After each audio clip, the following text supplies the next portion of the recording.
Hey there everybody, this is Jason from JasonRyanAnimation.com and welcome to this new release of Digicel Flipbook 6. This is going to be a quick start guide on how to get animating fast. So the very first thing that we're going to do is create a new scene to animate with. So let's go ahead and create a new shot. So right here when it opens up, we've got a new scene, we've got screen size, you've got 320 by 240 or standard, which is 640 by 480, but you can also choose 720 by 540 or different versions or a custom size. So the playback speeds, I usually leave at frame rate 24, but you can change this to whatever frame rate you like, whether it's 25 or 30, whatever frame rate you want. The preview export quality, I usually leave at preview broadcast, and the preview quality versus speed is really to do with RAM and to get the best value for your money. I usually just going to leave it at preview 1 best, which is absolutely fine. Then go ahead and hit OK. So one of the first differences that we're going to see in this new version of Digicel software is options, settings.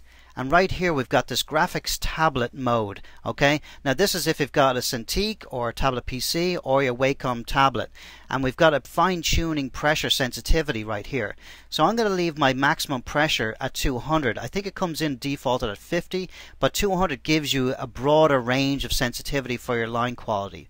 So I like to have the simple cursors turned on, which turns off the pencil icon and just has a little crosshair cursor. Okay, so that's where we're going to do with our settings.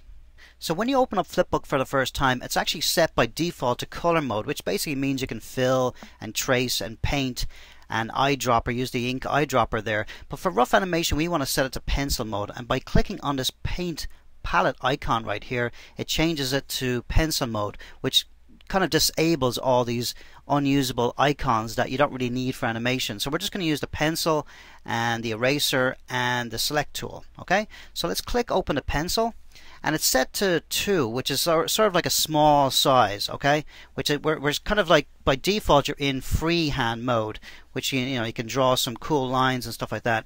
And then you've got line mode right here, and you've got rectangle mode, which allows you to draw rectangles. It's sort of handy tools for doing simple backgrounds.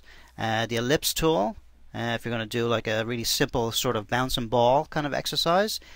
Curve tool, which if you select like a couple of points right here, you can actually do some kind of neat little lines like that.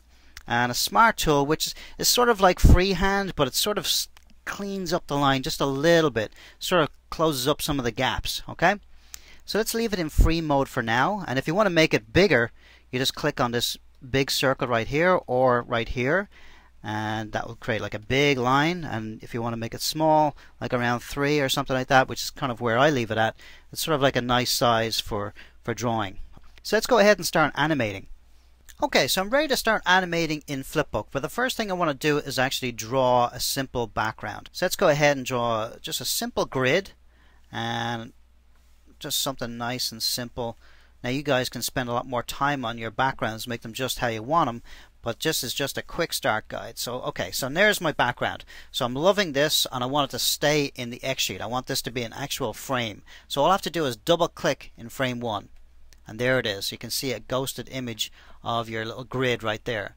Now if those who want to do straight ahead animation in the light version or any other version, all you have to do is hit F7, and this will copy that background into the next frame. Now for those who want to do pose to pose animation, all you have to do is click on any of these frames and go to File, Export, Export Stills, start frame 1, end frame 1 of our background. That's all we need. Composite the frame, maintain aspect ratio and scale BG. It's going to be the same size as the actual Flipbook shot that you set up automatically, and then BMP file format, and then we're just going to call this Flip BG, something like that, Flipbook BG, and then hit OK. BMPs do not support alpha channel, which is absolutely perfect. We don't want it to be. We want this to be our background, and then you hit yes. I'm just going to save it right here in my desktop so I can import it in. So now I just click on one frame, my frame 1 of my BG, okay, and then go to File, Import, Import Stills, and then find that. So that was called Flip BG or 1. There's my grid, import, and done. Okay, so there's my BG right there. So all I need to do now is go ahead and select these and delete them, and that was just basically click once and drag, and then edit, delete. Okay, so let's go ahead and just animate a very quick bouncing ball. Okay, so let's go ahead and start drawing our very first frame. Alright, there's our first frame, and then you can use your arrow keys to actually go to the next frame. Okay, so once you've actually drawn in this frame, if you go to the next frame, it'll actually appear right here, so you know that that drawing is actually set. So right here you've got the lightbox, and right here the little arrow here is your lightbox settings. So let's click on that. Now here you've got drawing, you've got in-betweening, and animate straight ahead. Well, we're animating right now, we're not in-betweening. So I'm just going to click on animate straight ahead, and I want my number of drawings so I can see previous drawings is number 5. You can change this to whatever you want, like frame 1 to 5. And I'm going to leave my minimum density at 20 and maximum density at 25. Hit apply and OK. And now I can see a ghosted image of my bouncing ball behind there. Okay, so let's just go ahead and start keying this out. So I'm going to start off with that, and then I'm going to draw the actual squash frame. Okay, I'm going to flip both of those by hitting the arrow keys. Now you can also flip keys only as well by hitting F4 and F5. That will flip your keys too. And then I want to copy this pose, because this is going to be a cycle. We're going to copy this pose to frame 3. Okay, so I'm just going to select on that, edit, copy, and then go to frame 3 using my arrow keys and hit edit, paste. So now I'm flipping those 3. Okay, so to put a rough timing on this, now I'm not sure how fast or how slow this bouncing ball is going to be, but I just want to put a rough timing of, let's put this one on for 6 frames.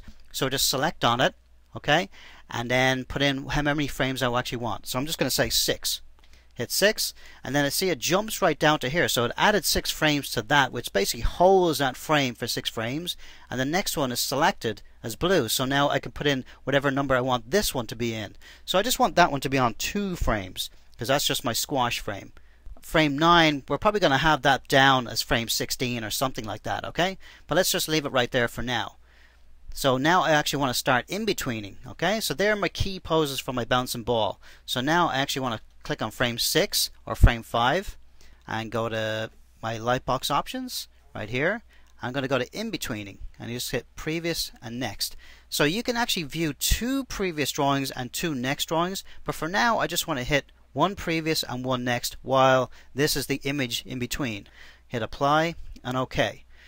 So now I can actually see the pose before it and the pose after it, and we're on frame 5. So let's go ahead and draw our stretch frame on the way down. Something like that.